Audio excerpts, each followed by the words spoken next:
Offer deadline on Oak Street, aisle 3. Welcome to the housing market. I'm with Redfin, and I'm here to help. I need to sell my house. Great. Redfin charges a 1% listing fee when you buy and sell with us, which is more than half off the usual fee, and saves you an average of $8,400. Oh, wow. Is that all? Yep. I'm kidding. You had me at 1%. Want to win? Sell with Redfin. It's real estate done right. Bidding war at the offers counter in 5 minutes. Average savings is Redfin refund plus 1% listing fee. Subject to minimums. Not available in all areas. Learn more at redfin.com. Hi there, I am Adam Kibas. You are listening to another episode of my podcast where we talk about actually a broad topics. I'm here in Ordu in Turkey. It is a cloudy October day. We are still in the pandemic. I hope that you all are doing fine. Yesterday somehow I celebrated my 50th episode. Today is the 51st. So we are heading back again. Today we will continue with desire. That is indeed a very interesting, or hopefully it is interesting. It is, at least for me, very interesting. We talked about social conditions, about desire, what might lead to certain behavior, why we some sort of develop a liking. Of course, I mean, there is some things I have to some sort of add to this. Firstly, I mean, everyone assumes, if we talk about desire, of course, shouldn't you, in a way, describe in detail how an attractive woman looks like? Firstly, no, this is not that easy. And attraction, again, I said it, if you want attraction, this is pretty much simple said. This is physical attraction is if your body is in well proportioned, and if your facial features are symmetric, if you have smooth edges, if you want to have a smooth, appealing face. At least this is what you see in models, thin. And there is actually no really speciality. So if you have seen one model, they, in their body shape, in their body form, they pretty much look like. There are indeed a lot of similarities between models if you really pay close attention. It is rather the images we fill with this. I mean, you can see this very easily with attractive female, for example, with attractive female actresses. They do not really look like models, yet we still some sort of associate mental images with them. This is indeed interesting, and this is of course individual as well, and we will talk about the psychological implications as well. But in general, I try to explain that social conditions indeed matter, that they some sort of, if you want, are your general framework, if you want. This is your framework, how you attract to women, which type of man or woman is attracted to you, and of course you want to have some sort of have a connection, or have an emotional connection. This is what we will talk about as well. But we have to be aware, or we have to emphasize, I mean, if we talk about your social conditions, it might seem that some of these people are just complacent. We talked about French Canadian. This means that if you are, let's say, French Canadian, if you grow up in Canada, of course, and if you're a Catholic, if your friends are all French Canadian, you speak French and so on, of course everyone will assume, or some will assume, this is then complacency. You don't want to go out of your comfort zone. You don't want to be some sort of, you just go for the next girl or the next boy who is around. In that sense, you make it yourself too simple. Well, this is not the case, of course, because you indeed feel with your culture. This is part of your identity, your language, your social peers, and so on. This is part of you, and you want to feel comfortable comfortable with the people you are around. You have some sort of, if you want security, well-being. This is as well. You mostly have this in your family, in your parents. Again, I know of course that there are many broke families. However, in your family you have some sort of a well-being, hopefully should have some sort of a warm feeling, have an emotional warmth. You only rarely experience outside. And as a migrant, I know that in a migrant family, this is always special because of the language. I grew up in a migrant family. Their language, culture is indeed partially for responsible that you have a counter culture, counter perception. We talked a little bit about this cultural gender, how it has been construed very in general. Of course, we did not go into detail. However, this is how you perceive yourself, your identity. This is some sort of your well-being, and this indeed matters. So it is not just complacency, which might assume you don't want to shop around, you don't want to some sort of go too far away from your comfort zone. This is not at all one big issue which we have to talk about and will talk about in psychological implication is, of course, you or some people in a way always imagine the future meaning children. So it doesn't indeed matter for example, in which religion your children should grow up, in which language your children should speak. For example, we brought this example between Catholics and Protestants. Yeah, it may work out between two adults. One of them is Catholic, is a believing, or let's say, okay, believing is maybe the wrong word, but is a practices his or her religion, and so does the other partner is a Catholic and practices his or her religion. So those two marry, Protestant and Catholic marry. It may seem all working out well, there is no problem whatsoever, but then things changes when it comes to how do you want to raise your children. Should they be raised Protestant? Should they be raised Catholic? And so on and so on. And this indeed matters, because your children are some sort of part of you. They are genetically affiliated with you, and you, some people at least, want see children as an extension of themselves.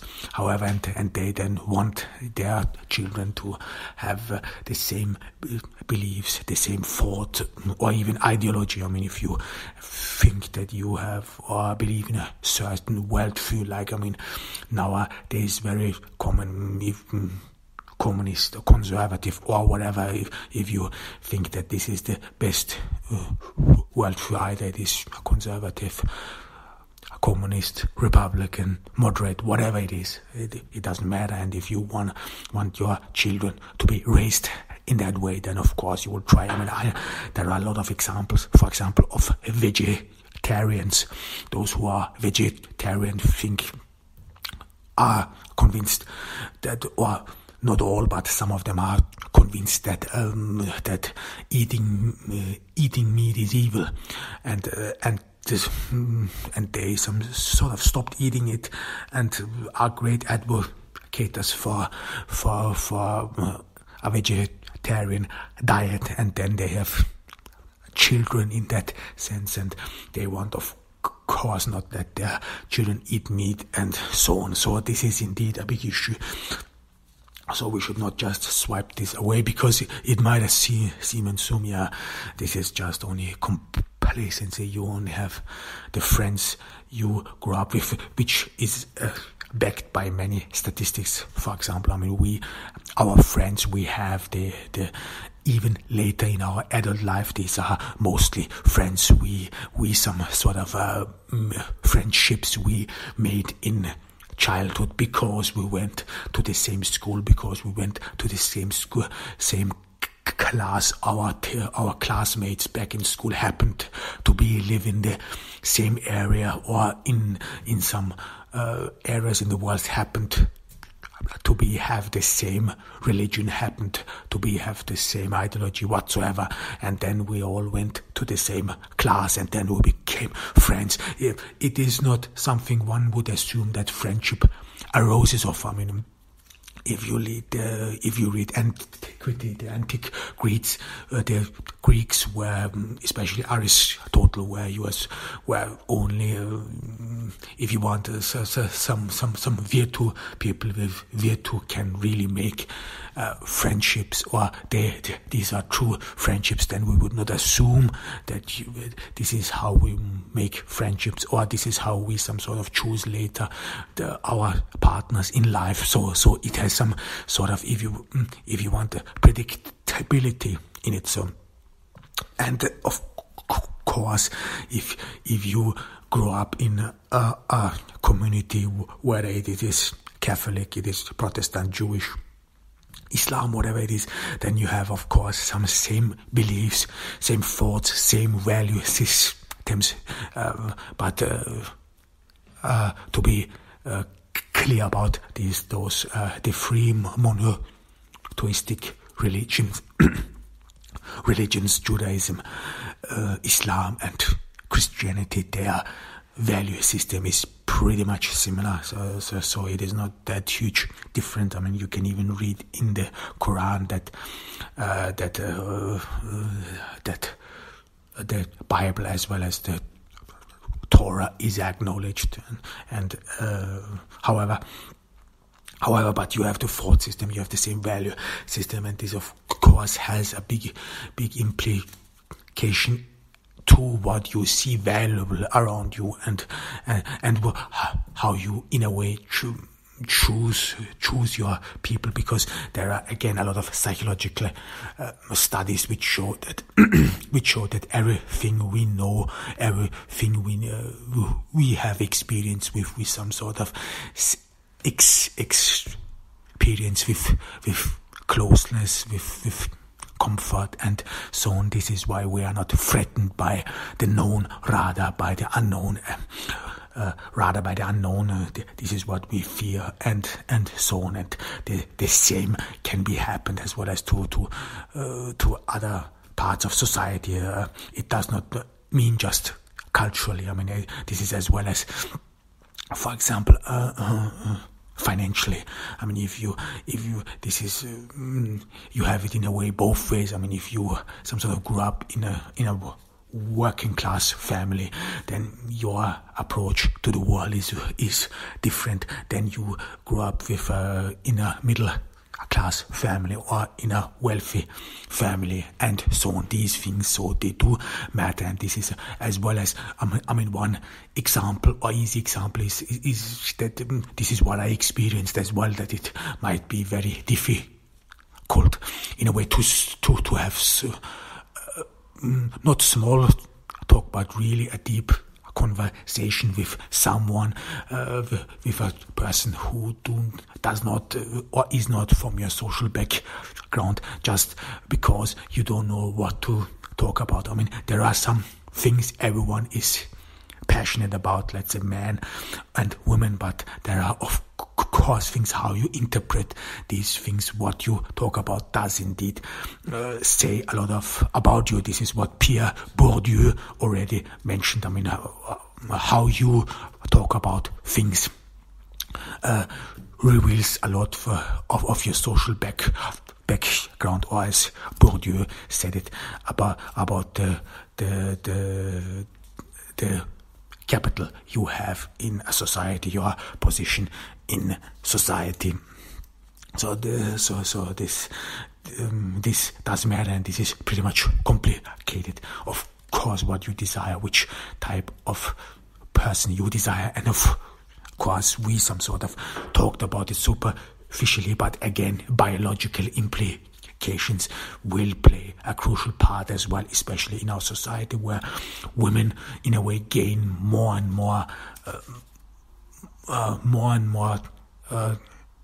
power, more and more equality. Then of course you will not rather choose a man who thinks that you should stay, or as a woman you will not choose a man who thinks that you should stay at home and watch the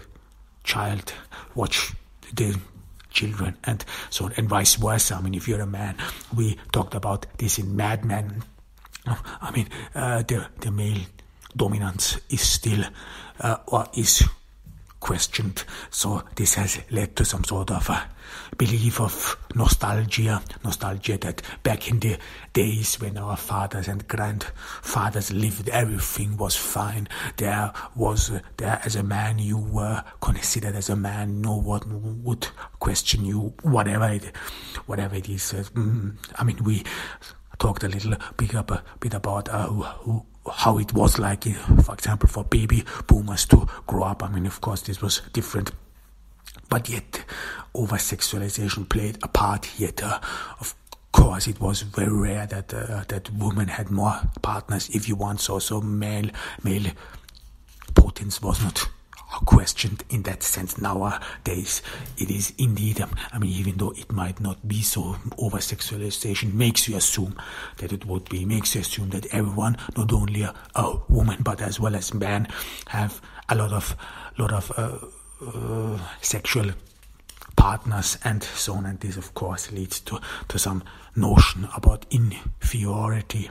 This is what we will talk about in psychological implications as well. This fear, this existential fear, this inferiority complex, what is indeed very important in how we choose our partner, so that even though this may be irrational, so because the most rational thing would be that we would immediately choose the woman which we are attracted to, which we think would in a way suit the future best. This is again biological factors play a crucial part as well, where you some sort of think, do I have a future with this person? Is it possible to live with this person? And for women, but this is as well as for men, this is which I again have to emphasize. Of course you think on future, and of course men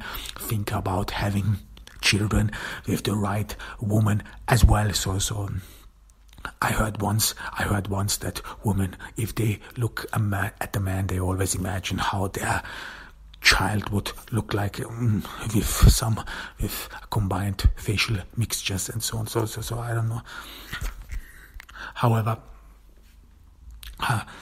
However, so especially in a male-dominated society, which is still, I mean, there is a gender pay gap. This is for a fact. I don't think that it makes much sense to deny this. Well, I don't know where these discussions may lead to, because there is a fact. There is indeed facts, which a lot of statistics, and this is hard facts. This is something not someone has an opinion about, and we just some sort of philosophize whether this might be true or not. No, these are facts. We have statistics. We have facts that clear says that women doing the same work are paid less. So this is an issue, or that women some sort of have to adapt to certain male habits within the office and so on. This is the key word, is intersectionality. So there has been done a lot of work about sectionality. So, and I would warmly suggest that and recommend to read about those people who are interested in feminism. There's a lot of work, interesting work, but as well as a lot of work which is some sort of vulgar, not vulgar, but which is in a way does not help anyone at all. For example, does not help to develop or continue the emancipation of women, does not support the emancipation of women. Some are just rubbish and so on. But there is some good stuff which everyone should talk about. Of course, we wanna some sort of talked about it in the beginning, the psychological implication, and this would be some sort of the meta sphere, where we really again try to figure out what might lead to some certain desire. And desire, like, from a male perspective, which type of woman would you desire? From a female perspective, which type of man you think desirable? There, of course, we have the family, and the first persons a child has connection to. This is the boy. This is his mother, and the girl is his father. So that the parents of a child some sort of always helps to orient themselves in this world, because your child, because the parents are sexual role models, so are in a way sexual role models, which then help to orient the child in the world, which help to understand the approach of the child in this world. It would be very interesting how this would work in homosexual families. This is something there is not much data, or I did not read much data how these gender roles would be. But if you assume that, like we did, that social gender is construed, then it actually must be the same if we have to be accurate. So if we believe that there is a biological sex which cannot be changed. So I follow here the footsteps of Simone de Beauvoir, a French philosopher, which I think is, in my thinking, more appealing than Judith Butler. However, Judith Butler, or feminism mostly is influenced by Judith Butler. However, but if we assume that social gender is construed, then indeed a child who grows up in a homosexual, with homosexual parents, must have actually the same understanding of man and woman than a heterosexual man. This is my assumption. Again, I did not read any data of it. It would be indeed interesting. So whether there is a difference. So if a child whose parents are LGBTQ plus, whether there is a difference in the understanding. Of course, there is some things which some developments recently which say that they want to raise their children some sort of, I forgot the word, without gender or whatever. I don't know how this is being possible, because no matter what you do, you some sort of take a part in a society, and society forms you. So this non-gender or non-binary, whatever it is, there's a lot of talked about, but there's still some foundation of this missing. However, this is indeed psychologically very interesting, and if again, I don't have access to the data, but this would be indeed interesting. How is a child, or are there really significant differences between a child who has a heterosexual parents, has an understanding of man and woman in the world, compared to an LGBTQ parents, and so on. And of course, we have to be aware of one thing, that there is TV, there is social media. So no, and in this, and on TV and social media, there is this social gender is actually propagated. The child sees it every day. So it has indeed. It is not only the parents, but as well as social media, or generally outside the media has a huge influence to the child. So if you would want to raise your child differently, you would have to exclude excluded from the society in a way, so that it would grow up anti-social and so on, and this cannot be good for a child, whatever it is. However, but this is indeed something very interesting, which I think that there are some assumably there are some research. I mean, I don't have access to. Maybe if later on when I get the possibility, I will some sort of read some of this. However, what we want to continue in psychological implications is a little bit psychoanalysis. Of course, I mean, this is something I always have to say. I mean, if I say psychoanalysis, everyone, especially in the left, immediately cries out, this is an old science. It is not really science. It is just male dominated and so on. It would be sexistic. It is sexist and so on. However, I said it in the beginning as well. I mean, psychoanalysis is something you should rather consider as a philosophical approach, and it is still to this very day an approach which is a deep understanding, which allows you a deep understanding of society, of things, whatever you want. So we should not just swap it aside. And I will, of course, there are a lot of critiques of psychoanalysis. I mean, I don't want to reiterate it over and over again, but I think at here as well, desire is something, especially if we assume that the family, or in the family, firstly with the parents, that their desire starts with the child. Of course, we have to analyze psychoanalysis, or bring in psychoanalysis as well, because these effects there was done some groundwork within the psychoanalysis, which could some sort of open up or show us the connections and so on. And the central or key component in the psychoanalysis is Oedipus complex.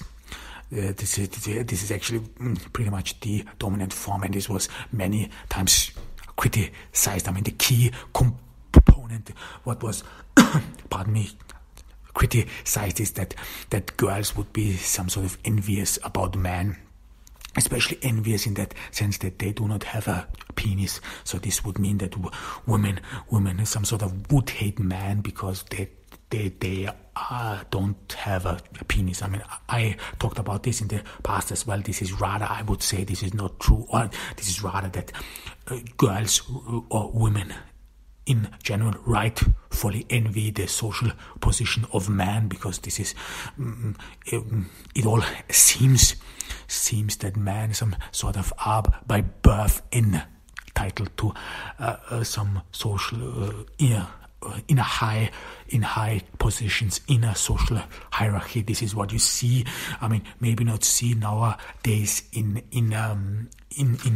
Europe anymore, or you do not perceive it as that strong in Europe anymore, especially from my position, because I did not have access to the higher class, to all these CEOs and company board meetings, where assumably, or where we have statistics telling us that there are more men than women. However, but if you are in countries where male dominance, men are still very dominant, like here in Turkey, then you really see and perceive this, that there is indeed some women are indeed partially some sort of forced in the background and so on. But this is, I would say, this is, of course, this leads to envy. And there are some sort of this penis envy, what women have, this rather than manifests itself because of the naturalization, because we assume that this is the natural order of things, that men lead and that women follow.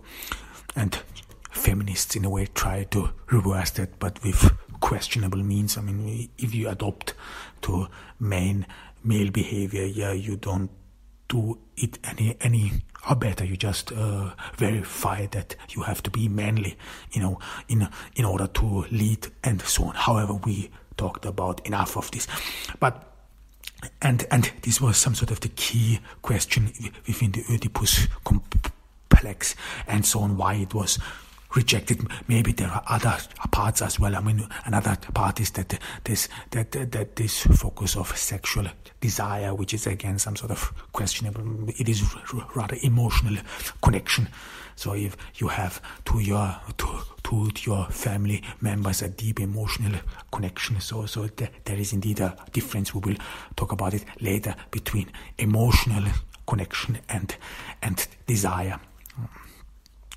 Emotional connection would be, for example, friendships, or having affection for other things and so on, your parents and so on. So this is rather beyond than mere sexual desire. However, in an Oedipus complex, which follows the Greek tragedy of Oedipus, who killed unknowingly, who killed his father and took his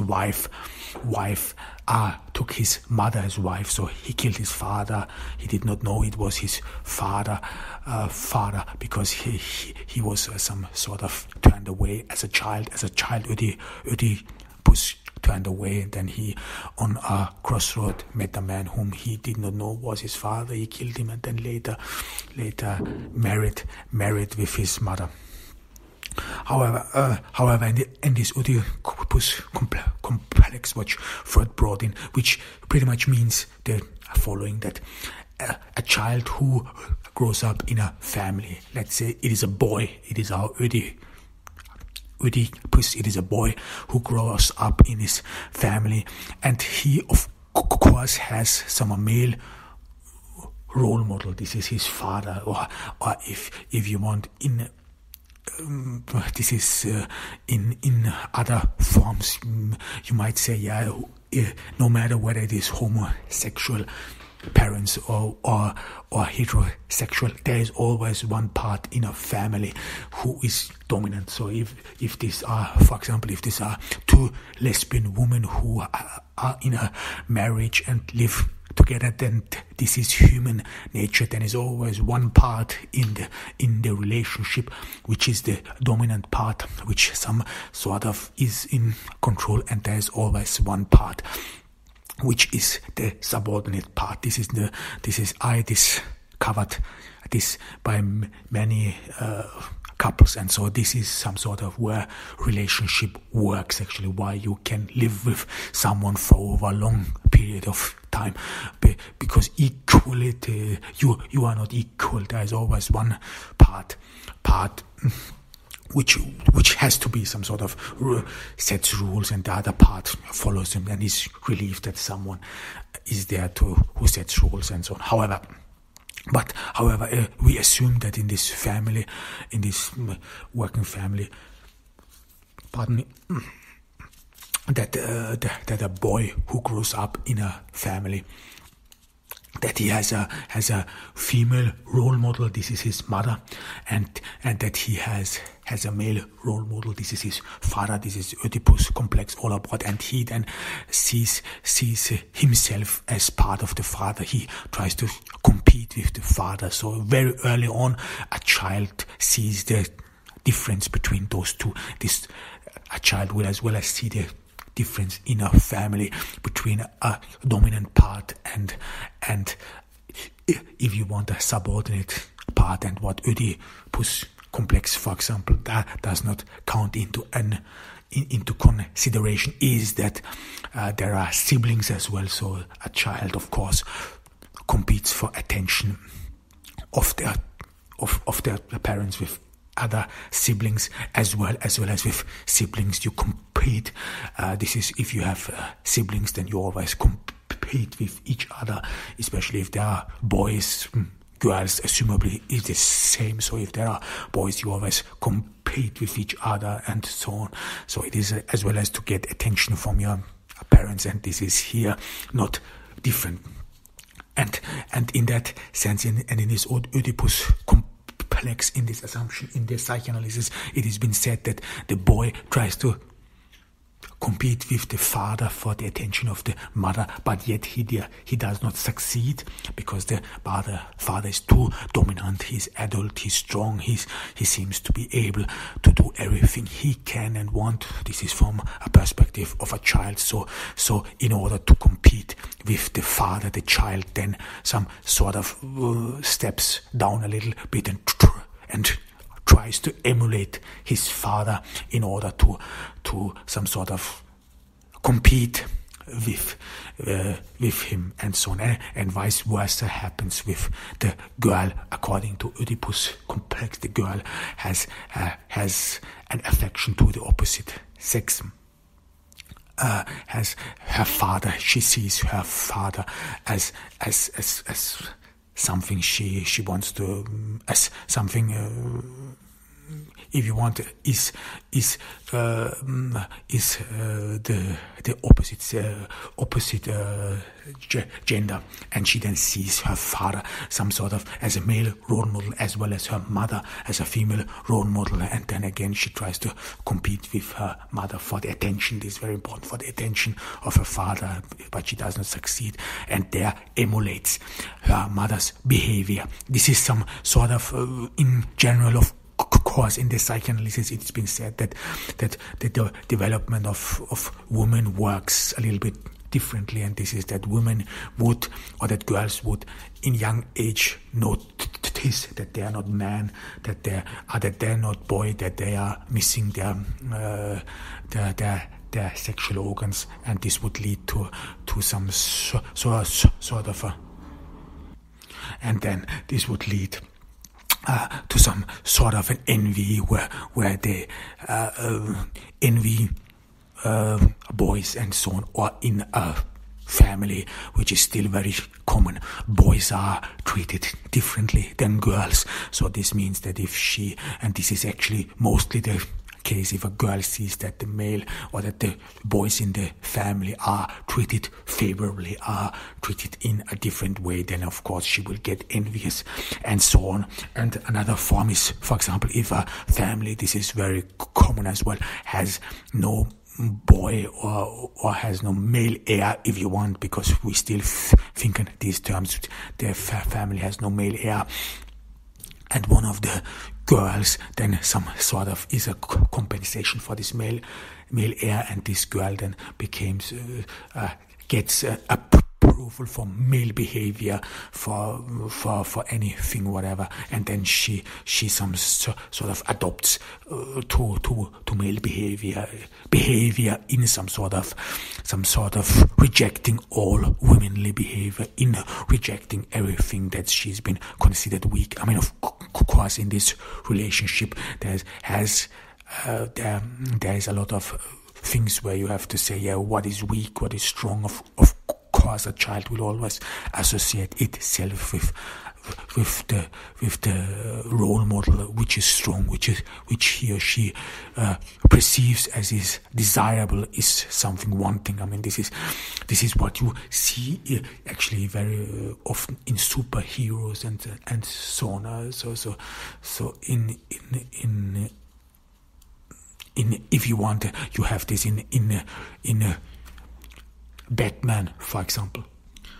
You have this in Batman, for example, where you have in the beginning, I think this is Batman begins with Christopher Nolan, where you have this Bruce. Bruce is some sort of weak. Bruce is this weak child who cannot watch this movie. Then his father is all too dominant, and he seems to struggle to some sort of be with him. Then he some sort of disappears, and then later on, Alfred is this new father figure, the butler, who some sort of orients himself, gives him a role model, and so on and so forth, and as well as with his mother. But in Batman, his mother is pretty much missing. However, these constellations play a key role, despite the fact that some may not like psychoanalysis, however, but it is indeed something we find. I mean, one great example is again those comics. You find this in Spider-Man as well. So his parents are old, and they then help him to orient himself, see the right world, or see the right path. For example, for Peter Parker. And so he orients himself. So children have always take a role model on their fathers, as well as you can in a family with many siblings. They of course take other siblings as role models as well. How you approach the world and how you define yourself, and this later on, of course, has an effect on your desire, because desire is something you want to feel about yourself as well. I mean, we talked about being comfortable, so you some sort of seek parts of your identities, or want to have your identity fulfilled. For example, if you are a man who wants to be with an attractive woman, and this attractive woman has of course meaning for himself, understanding for himself. I mean, he needs to have her or be with her and show everyone that he has this attractive woman, in order to some sort of prove himself or the world that he's manly and so on. And this, you can find some issues back there in the Oedipus constellation. I mean, of course, we some sort of assumed, and this is not always the case, that there would be always the father who would be dominant and the mother would be subordinate. But in reality, this is not the case, and the Oedipus complex takes these things indeed into consideration, so that there might be some sort of a father who may be not that strong, or who again does not fulfill the social role which has been bestowed on him, because society, this is how you evaluate a man, this is how you evaluate a good woman, a good man, and this is what society values as value, or what society some sort of has put forward to be valued or to be considered as valuable. So this is not only an individual issue, this is as well as a social issue. I mean, later on, especially when this child is socialized, when this child walks into school and is surrounded with those role models of society, with those ideal role models, where still to this very day, this is something you see in ads, in movies, whatever, there is still the man who takes care of a woman, and the woman is at home. And the woman is at home, and so, and this has been considered as good woman, a good father. A good father takes care of his family. A good woman takes care of her children, and everything that deviates from this path is evil, is selfish, is egoistic. These are the role models or the value systems the child is confronted with. These are the genders which this child then later on is confronted with, and of course you wanna some sort of, we talked about this, it is not that you see or consider this as bad or whatever. No, you wanna gain some sort of approval, you wanna be part of a society, and some days you have to make your compromises. I mean, this is again what we talked about with Sex and the City, that you have to adopt to a male behavior in order to be successful in a male society. This makes sense, and this is as well as with children. So it is not only the first impact on the psyche of a child is not only his family, but then as well as his socialization. And in Europe, this starts early with the kindergarten, as well as in the let's say in the West it starts early, and so on.